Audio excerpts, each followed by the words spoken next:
지금 전세 가격이 상승을 하고 있습니다. 왜 상승을 했을까요?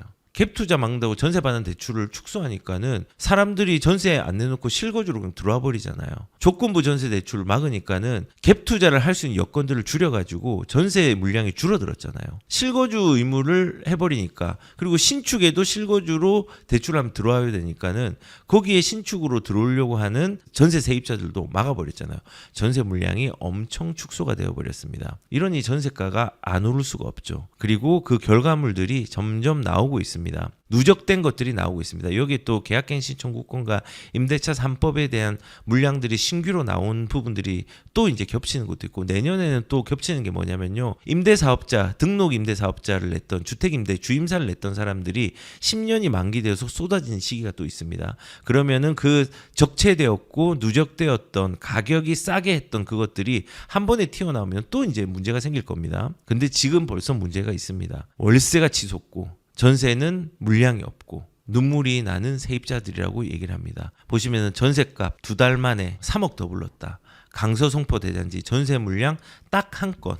송파의 대단지에도 전세 물량이 딱 한 건. 여기도 보면은 세입자 퇴거자금 한도를 1억을 축소되자 집주인들이 직접 입주를 택하고 있고, 전세 낀 매수도 어려워서 신규 전세 공급이 막힌다. 그래서 매물이 줄었어요. 그리고 전세값이 들썩이고 있다. 맞는 말이거든요. 그리고 대단지의 아파트들 전세 매물이 딱 하나 있다. 이게 말이 안 되는 거거든요. 지금 제가 확인을 지금 구체적으로 안 해봤지만요, 전세 매물이 줄어든 거는 확인했습니다. 그런데 이렇게 매물이 줄어들게 하면요, 가격이 올라갈 수밖에 없습니다. 그래서 지금 전세 지수도 보면요, 서울 같은 경우는 이렇게 전세 지수가 올라가고 있죠. 경기도 같은 경우도 이렇게 계속 올라가고 있고, 부산은 떨어지고 있습니다. 아직 이제 조금 올라갈 기미를 보이는데, 경기도를 보면은 경기도도 이런 식으로 올라가고 있습니다. 전세 지수가, 가격 지수가 계속 올라가고 있는데 요게 내년에 가팔라질 겁니다. 그리고 지금 시장 상황은 전세 매물 영건도 있고 씨가 말랐다.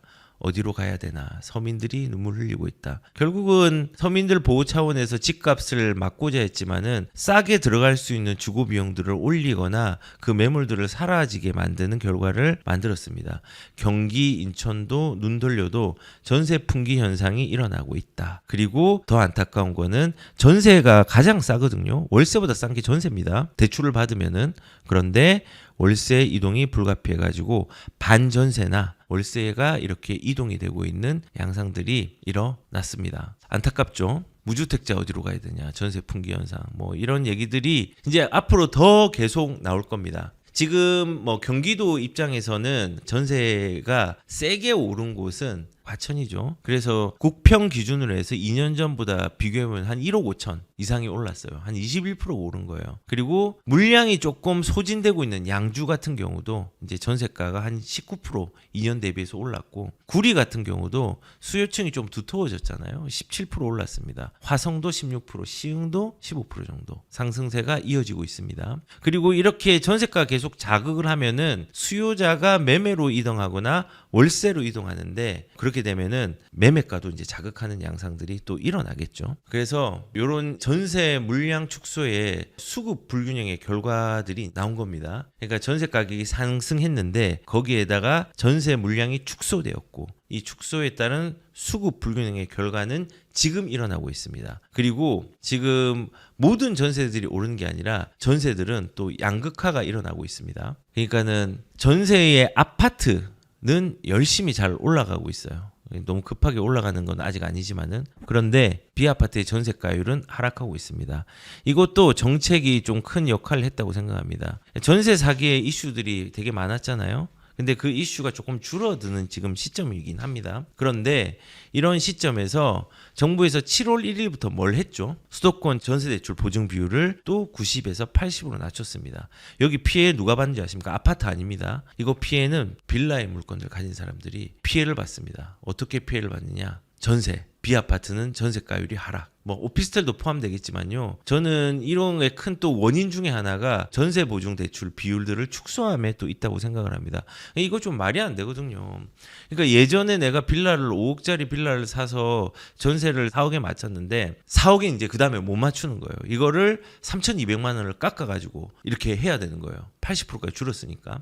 그럼 그런 식으로 전세 보증 비율을 낮춰가지고 전세금을 기존의 사람한테 돌려주고 나는 그 예전의 가격으로 전세를 맞추는 거예요. 이런 상황으로 만드는데 여기가 어렵죠, 사실은. 아무튼 이런 보증 비율을 낮춘 거, 이것도 임대차의 수요의 자극에 좀 원인 제공을 했다고 생각을 하고, 이런 부분들이 전체적인 측면에서 물건적으로 볼 때 양극화가 또 일어나고 있다라고 저는 생각을 합니다. 그리고 이렇게 규제의 부작용은 큰 폭의 변동성의 결과물을 가져온다고 얘기를 했는데, 그 결과물 중에 하나가 전세가 상승에 대한 부분들을 얘기했고 전세의 양극화에 대한 부분들을 얘기를 했습니다. 그런데 과거에도 우리가 불과 얼마 전까지만 하더라도 이런 일이 있었죠. 이게 2021년도 신문입니다.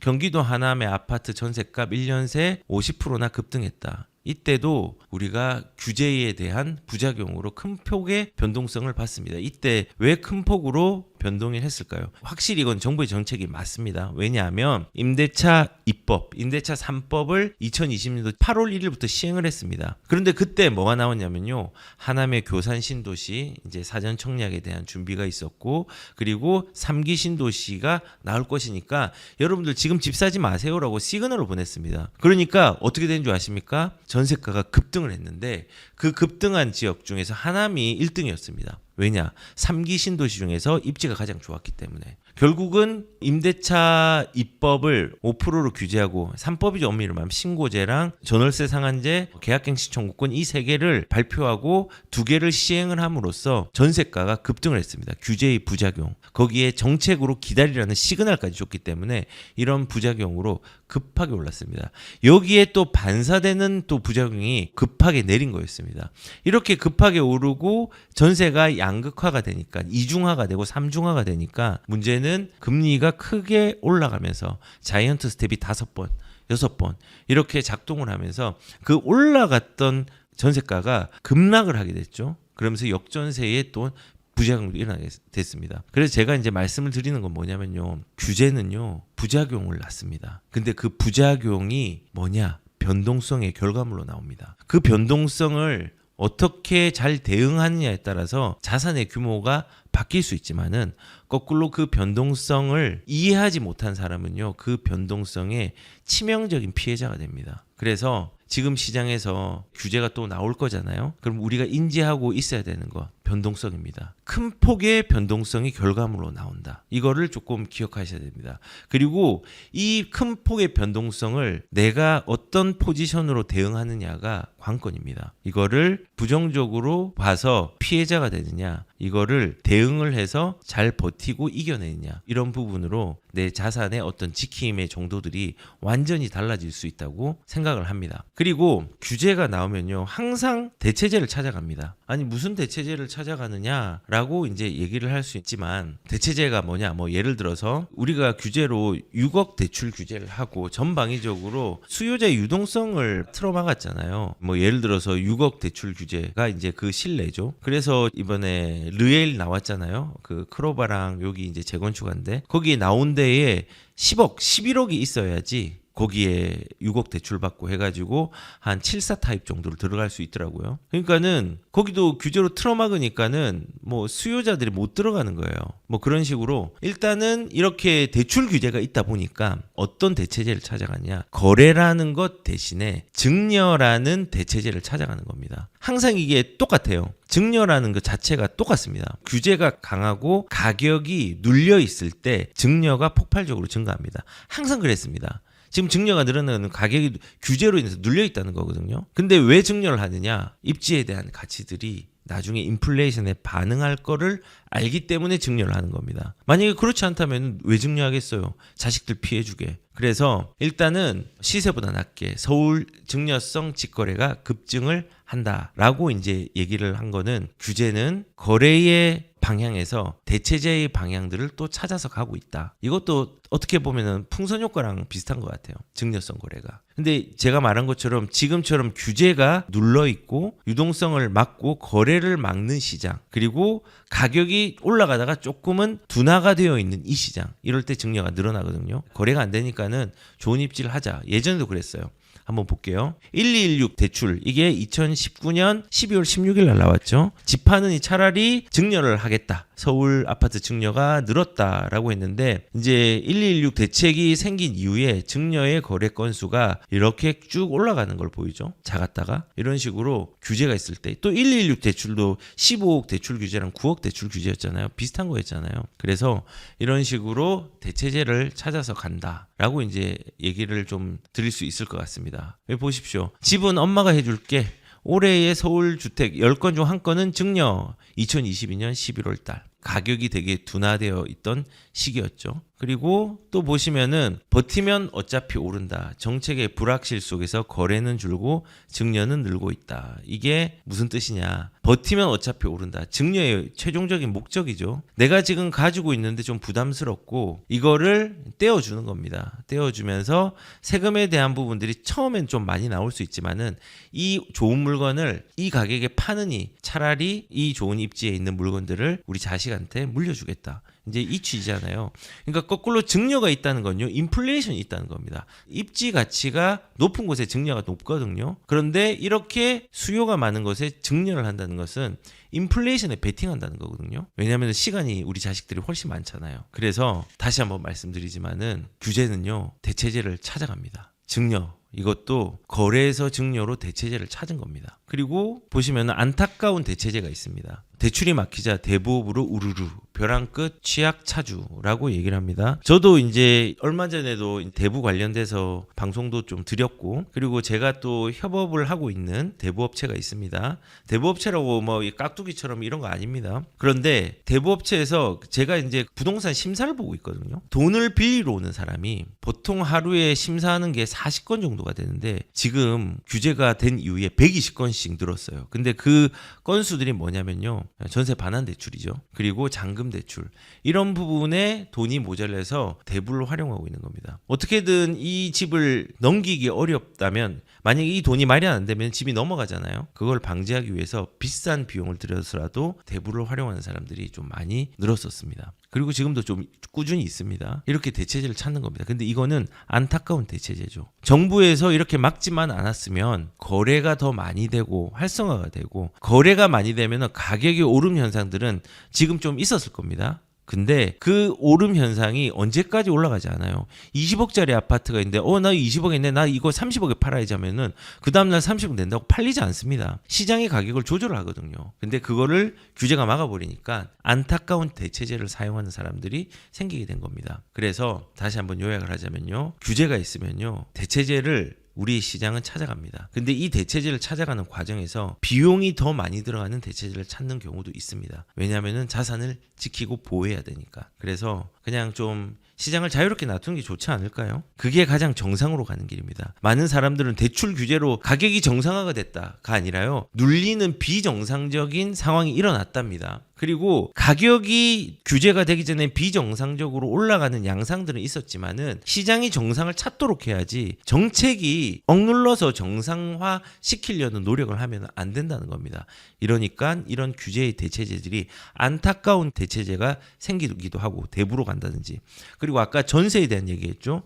전세 세입자들이 전세에 대한 싼 주거비를 더 비싸게 가야 되는 상황들이 생긴다든지, 이런 부작용들이 계속 생기고 있다는 겁니다. 그리고 또 안타까운 얘기를 좀 드리면은, 규제는요 현금 부자를 더 부유하게 만들 가능성이 저는 크다고 생각을 합니다. 아까도 말씀을 드렸는데 현금 10억이 있는 사람만 청약이 가능하다. 그리고 무주택자 실수요자는 날벼라. 이게 뭐냐면은 이번에 잠실 레미안 아이파크가 전용 7사 기준으로 한 17억에서 18억 정도가 이제 되거든요. 근데 그 옆에 이제 분양을 하잖아요, 리엘이. 근데 그 아파트가 분양권이 거의 필요한 돈이 어떻게 되냐면요, 한 10억 11억이 됩니다. 만약에 17억짜리 18억짜리 집을 분양을 받는다고 하면, 소형 평수를, 그러면 이것도 최소한 얼마가 있어야 돼요? 10억 11억이 있어야 되는 거잖아요. 그러니까는 대출을 막으니까는 현금이 있는 사람만 되는 거예요. 그리고 나중에 뭐 지금 이 규제가 일변도가 물론 바뀌겠지만은 압구정이라든지 뭐 이런 데서 분양을 한다고 가정을 해보십시오. 그러면 어떻게 될까요? 6억만 대출이 되고 나머지는 현금 있는 사람이 거기를 가져갈 수 있는 겁니다. 이거는 규제는요 결국은 현금 부자들이 더 부유하게, 더 견고하게 만들어지는 수단이 될 수밖에 없습니다. 이런 식으로 규제를 막으면은. 그래서 저는 이 규제의 부작용에서 크게 좀 얘기를 드렸는데, 첫 번째가 규제의 부작용에 또 다른 이름은 큰 폭의 변동성이다. 그리고 규제는 대체제를 찾아가는 상황들을 만든다. 그리고 규제는 오히려 가난한 사람이나 서민들을 위하는 것 같지만은 결국은 부유한 현금 부자들을 더 기회를 많이 주는 상황과 시장을 만든다. 라고 저는 생각을 합니다. 그런데 정부에서 규제 완화의 방향도 제대로 못 짚고 있습니다. 왜냐하면 이런 게 나왔거든요. 중공점 미분양의 안심 환매 사업, 정부 취득 재산세 면제 추진이라고 이제 얘기를 합니다. 이게 무슨 말이냐면요, 어렵잖아요. 그냥 간단하게 설명하면요, 지방에 준공이 되지 않은 짓고 있는 공사 중인 미분양 아파트를 정상적인 가격이 아니라 반값에 HUG에서 매입을 해서 건설사가 부담해야 되는 세금들이 있잖아요. 그것들을 면제를 해주고 취득이나 재산세에 대한 부분들, 그리고 건설사가 유동성이 좀 안 되는 거 풀어주자라는 골자예요. 그러니까 집을 정말 진짜 턱 밑까지 이제 목숨이 간당간당한 그런 건설 사업자들이 있잖아요. 그런 지역들에 있는 부분에 대해서 미분양 안심 환매, 그거를 반값에 사들인다는 거예요. 그래서 이거를 제가 이제 말이 안 되는데, 왜 말이 안 되는, 반값에 사가고, 그리고 제가 생각할 때는 이런 시공사나 건설업에 세금을 완화를 해주고 지원을 해가지고 뭘 사들인다로 거래량이 활성화되는 게 아니라 수요자의 완화가 있어야 돼요.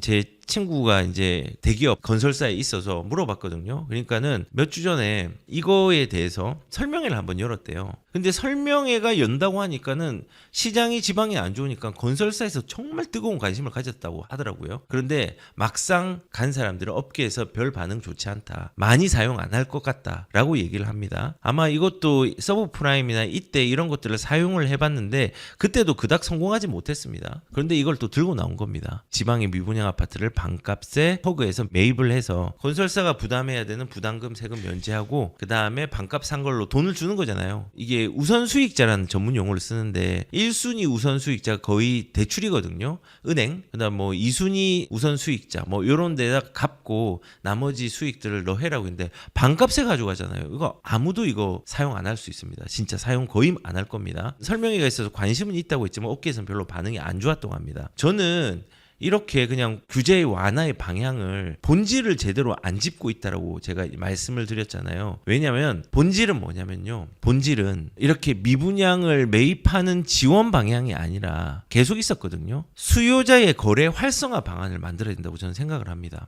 왜냐하면 거래 활성화를 어떻게 만들어야 되냐, 공급자 완화책이 아니라 수요자 완화책이 돼야죠. 다주택자의 취득세를 완화하거나 지방 아파트를 매입하려고 하는 사람의 취득세를 특별 감면을 하거나, 실질적으로 수요자가 거래가 잘 풀리게 해야 돼요. 거래가 잘 풀리면 어떤 현상이 일어나냐면요, 미분양이 해소가 됩니다. 미분양이 해소가 안 되니까 너희 건설사에 있는 그 공사 현장의 아파트를 반값에 내가 살게, 나한테 넘겨, 이게 아니라 수요자를 거래를 잘 될 수 있도록 다주택자들 취득세 완화하고 양도세 완화하고 취득세 특별 감면하고 뭐 이런 식으로 실질적인 수요자들이 거래를 잘 될 수 있도록 풀어준다.